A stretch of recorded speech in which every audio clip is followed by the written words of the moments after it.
I'm going to show you how to set up the Corvette in this tutorial.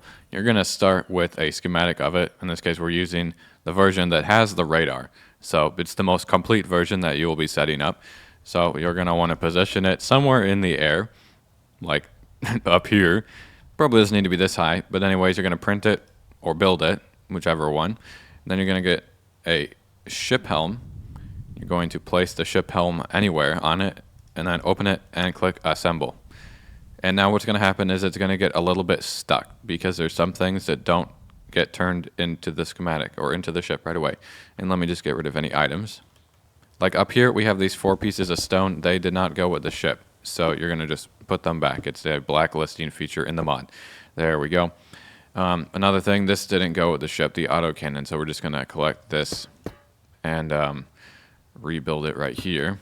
Hit that with the wrench for the decorative part. We'll remove that. See, we have this block. We don't need that. That didn't go with it. Looks like the propeller went with it. You can click this and that'll assemble the propeller. And then there's this block up here we don't need. And there's still something that it's stuck on, so we're going to find out what that is. If we make our way into this part underneath the ship, we can see that it's actually stuck on this propeller. This propeller did not go with it, so we're going to want to rebuild it and remove these blocks. And once all of them are gone, the ship is going to fall down. It's very cramped in here, but now we've rebuilt that. We'll click that to assemble. Did that assemble it? There we go. That assembled the propeller. We'll get rid of that. Now we're falling. And we should hit the water. Yep, we're in the water now. And we should be floating at about this height. You can see there that it is floating a little bit above the water. And we still have this up here. Oh, wait. We actually had 2 of them. Forgot that there was 1 in the schematic. Anyways, as long as there's 1 still, it'll remain floating. Then you're going to want to assemble this radar. We're going to click this, and so that assembled it, but nothing's happening right now. We're going to make sure the radar is actually linked to its screen, so we're going to do that. Now we know for sure that it is linked, and you can see it's static right now, but it's working. We're now going to go set up the engine and get it working. So down here, this should have some gasoline in it, which it does. That's good. But basically every single time that you assemble this, some of these pipes get messed up because it's diesel engines, which means they have 3 inputs and outputs. And all of these pipes need to be separate. So what we're going to start by doing is we're going to break and replace these air intakes here. Looking at all the pipes, we can see that they all appear to be separate so far. This is the air pipe that goes in. This is the diesel pipe that goes in. It's separate. Then the exhaust pipe is the one on top. That seems to be separate as well. So surprisingly, none of that had problems yet. And what we're going to want to do is we're going to want to come through here. And this is the diesel input. It looks like this pipe got messed up, so we're going to fix that. This will just... You can leave it that, or we'll just make it diesel to be easy. Then let me set up an external transmitter for diesel. As long as you have it somewhere that's chunk loaded, then it doesn't matter how far away you are from it. Then it will keep working. Like this, we'll just name this outside transmitter diesel. We'll put diesel in there, so it's sending diesel into that. That means that it will be available in the ship. So we're going to need to spin this, so we're going to get a crank, and we're going to remove this cogwheel down here so that it doesn't overstress it, and then we're going to manually spin it so that we send a little bit of diesel. Well, it should go into here. Yeah, diesel is going into here. In fact, you may want that cogwheel back, and you may want to break that shaft so that we spin 2 pumps at once so that it gets sent into this tank, because there's actually 2 of them, and it kind of needs to be in both. We don't need to put a lot in here like this. That's probably good. That's about 2,000. Over here, this conveyor belt will have gotten messed up, so you're going to want to break and replace this and put this conveyor belt back. And then we're going to attempt to start the engine. So this little engine here, this compact engine, should already have gas in it. If it doesn't, just put some more gas in it, flick that, and we should see it start spinning using the power in here. We should see some stuff. We should see this start working, but it's not working because you're going to need to flick this lever here, which then puts power into this. Now we should see diesel in here. We see air and diesel. And then we can check the stress over here. So we actually are running at a high stress capacity now. So you can turn this off. So that started up this engine right here. And hang on, how many are actually started? Let's see, only 1 of them is started. That's because we actually didn't bring that much diesel in. So you're then going to want to flick this lever and you're going to want to flick this lever here. That sends power to the rest of the ship, including bringing in more diesel. See, we can see a lot of diesels in there. Now all of these are completely full of diesel. Only 2 of them are on right now because you don't actually need a huge amount of power, but there are 4 total. So if you wanted to bring another engine online, all you'd have to do is add an extra pipe, and you can see it brought air into there. So we could just add all of them, and so all 4 engines are on, which will give you about 200,000 total stress units. So we can see that diesel is still being brought into here. It's filling up quickly, so the engine is good to go. And these 2 levers here, this one's for the propeller shaft, so if you turn it on, then the controls can't make the propeller do anything, even if you try to. And then this one is for power to the rest of the ship, like steering and the cannon and stuff like that. And the fuel pumps. So we can block this up again. We're all done here. Everything is working. And if you want to turn off the engine, all you're going to have to do is flick that lever, because that shuts off all of the pumps related to fuel, air, and exhaust. And so then these will just run out on their own. So that's how you turn everything off. This gun turret here, you're probably going to want to just use yourself because it's not fully working, because the radar mod doesn't fully work on Valkyrian Sky ships. It's meant to be an auto-targeting one that you can control with the radar, but since it's not, it's going to have to be manual most likely. It also didn't seem to form, even though it's supposed to form right there. So you might need to break and replace that framed block. Now you can use it though. Says the rounds per minute is set to 0 for some reason. Oh, that's right, because you don't need anything. Yeah, if you fully want to use this yourself, you're going to have to modify it more. You're going to have to move this to another side so you can put redstone power to there. Because it was built with the auto turret in mind, and then I found out it broke at the last second. So you can make it just an operable turret if you want. As we move our way up the ship, we are missing some decorative things.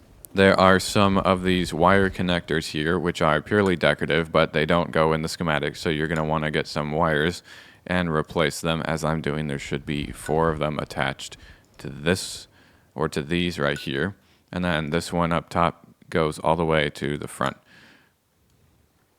So that's the decorative wires back. You can see the radar already started on its own as we started the engine, because it's just using a link right there.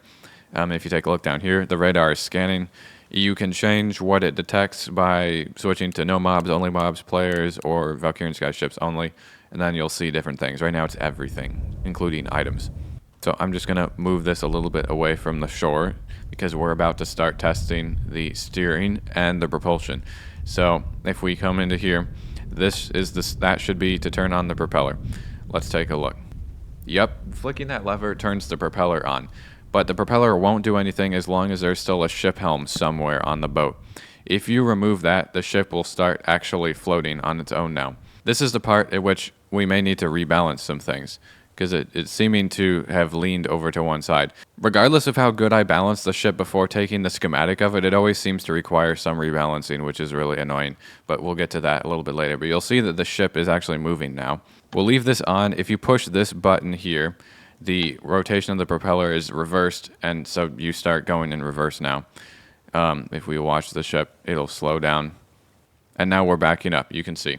So we don't really want to be backing up. Let's push that again. This controls propeller speed. So the farther down you make it, then the slower the propeller is going to go, and the slower the ship is going to go. You can see now the propeller speed is quite low. But if we want full throttle, then yeah, you're going to leave it like that. Let's turn this off now. We don't want the propeller on. Now we have to go address the steering. This right here is the steering controls, so we have to make sure that no redstone links were deleted. That's the really annoying part. So I don't remember enough of this to tell just by looking at it, so what we're going to do is we're just going to go over here and try using it. So when it's at the 8th power level, nothing's happening. There is no steering help. If we click it one time, we should see the propeller down here start spinning very slowly. It is spinning very slowly, and we're looking at it like this. It's spinning clockwise. So you can actually see already, it is exerting a very small amount of steering force on this. So let's flick it that way to power level 7, and we should see it spinning counterclockwise now. Let's go take a look.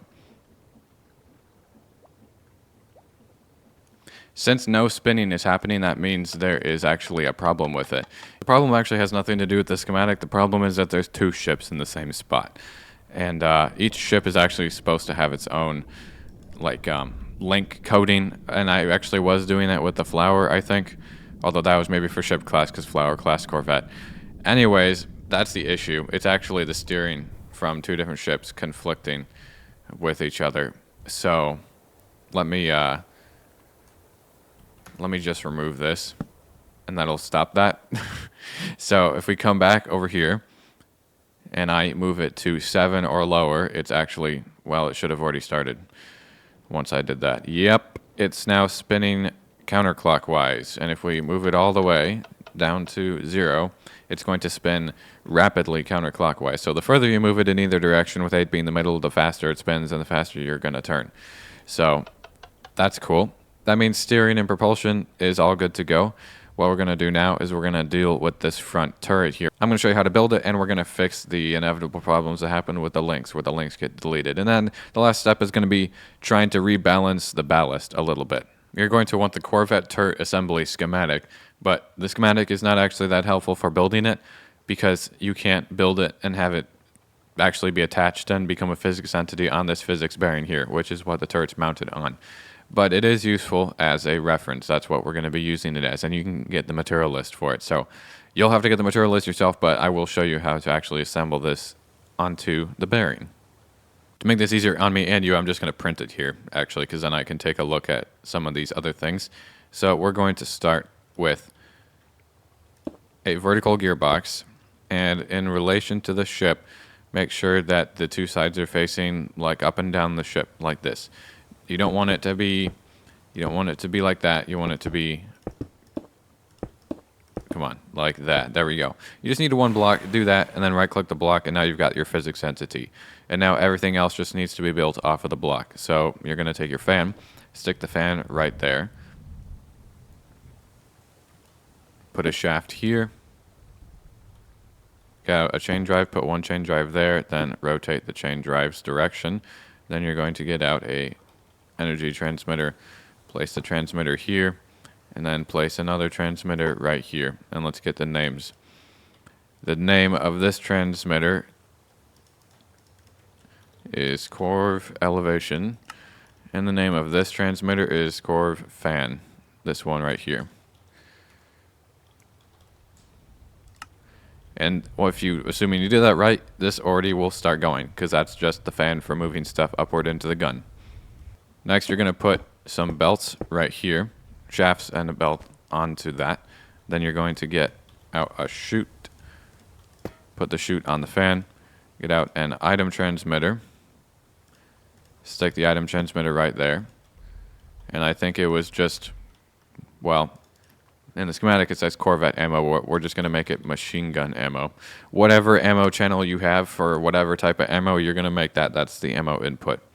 You're going to put a chute right here and a chute right there. Click that so that that's an input chute.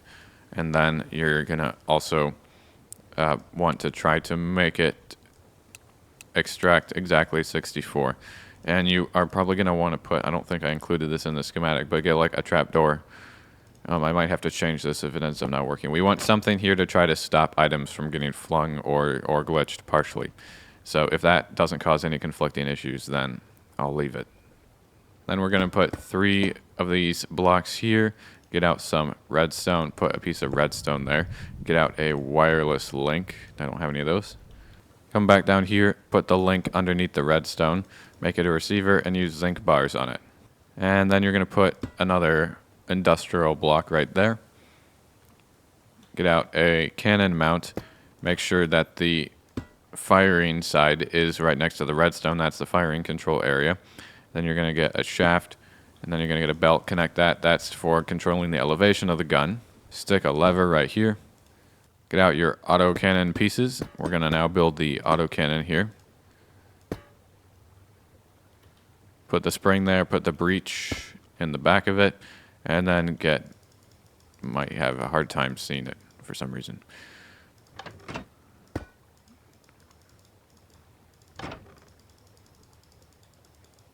If you have a hard time getting it to actually click, you might have to put some other blocks there. it has issues. Sometimes we're on a physics entity right now. But that's the gun part. You can click that. That'll assemble the gun. Take your light gray smoke box. Grab some framed panels. And some pillar corners.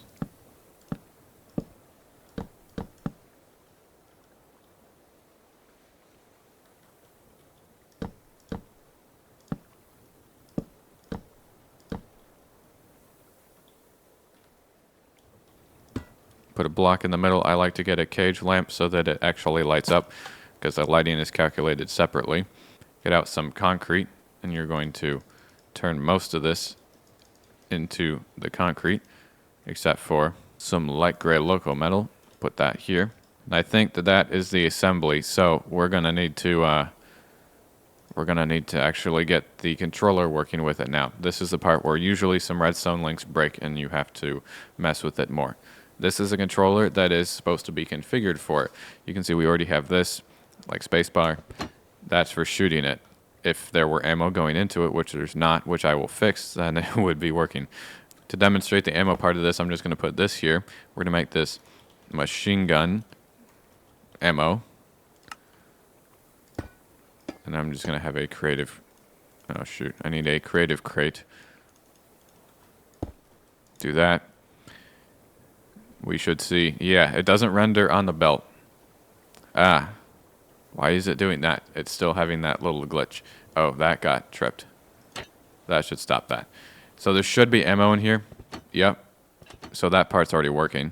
And we can spin it in one direction and it's inverted. We also cannot move it up or down. Down here is where the links would have broken. So this is where the Corvette elevation thing is. Make sure this shaft is intact. That's for rotating it. And here we're supposed to have quite a few more links. There's supposed to be one on this side and then one on the top, and they're all supposed to be receiver links, and I'm going to go check the codes of them now. For these top ones, you're going to make the top one redstone on the right and then gearbox here, and then you're going to get light gray local metal, make this one on the side plated light gray local metal. This one needs to be gear shift. We're going to make this one here caution blocks. This one needs to be caution blocks. That should be the correct configurations. If it is, now with the controller that looks like this is for firing. We should be able to turn it to the left with or to the right with the right one, turn it to the left with the left one, move it up by pushing W, move it down by pushing S. That's working. So now the turret controls are fully functional, which is awesome. That's the last technical thing that's annoying. Now, possibly the most annoying step of them all is all that remains, and that's rebalancing the ballast. Oh, and there's sometimes like blocks around here that get messed up. For some reason, they get deleted. Like this block right here. Let me get some concrete. Sometimes there are blocks in the front that get deleted. Let's check. Oh, yeah, see. We lost a block here and a block here for some reason. I don't know why that happens. It actually seems to be random. I don't see any other missing blocks. So with that, we're going to move to the ballast, which means you're going to want actual ballast blocks, the ones that weigh 46,000 kilograms from Eureka, not the ones from Tournament. To properly do the ballast, you're going to want to get rid of the oak ship helm and watch which direction the ship tilts. It's useful to come to the back or the front to do that. From back here, you can see it's leaning to the right, which is no good. We need to fix that. All of the ballast is at the underside of the ship. It's in these empty spaces here. So we could start by just adding one more block onto the left side and see what happens. See how much that corrects it, if any. It seemed to have a minimal effect, so we'll add 3 more. So we just added 4 total to the left side. You can see it has readjusted, and if you want to reset it, just put the ship helm back, stop it bouncing, and let it do its thing again. So now it's like still going to the right ever so slightly. So we could probably put 1 more, which would be 5. And I swear I've taken 10 different schematics of this thing, all of them with proper ballast. But then I load the schematic in, and even in my world, it seems to have new ballast each time. So I'm not sure quite what's up with that. Maybe it's a skill issue on my end, but I have always had to fine-tune it each time. So now it is much more upright. It's still not perfect. Although now it's going back. So you just have to give it a bit of time. Sometimes you may notice that it seems to be unbalanced this way, like maybe the front is higher or the back is higher or lower, vice versa. You can try to then shift the weight around because obviously we just stuck it in the back. You can try to put it up here. Just try to put it as low down at the bottom of the ship as possible to keep it as steady as possible. That'll stop it from rolling either side. But if it tips up or down, you can try to rebalance it.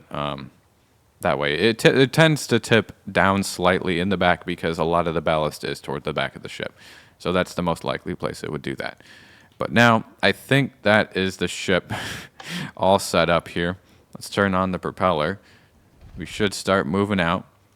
If you want to make the ship go faster, you can build a bigger propeller. If you want, it's not a big deal. But that is how you build the Corvette. Let me know if you have any questions. Concerns. It might be the most complicated one. I don't know. This or the Gustav, one of the two. But thanks for watching, and happy building.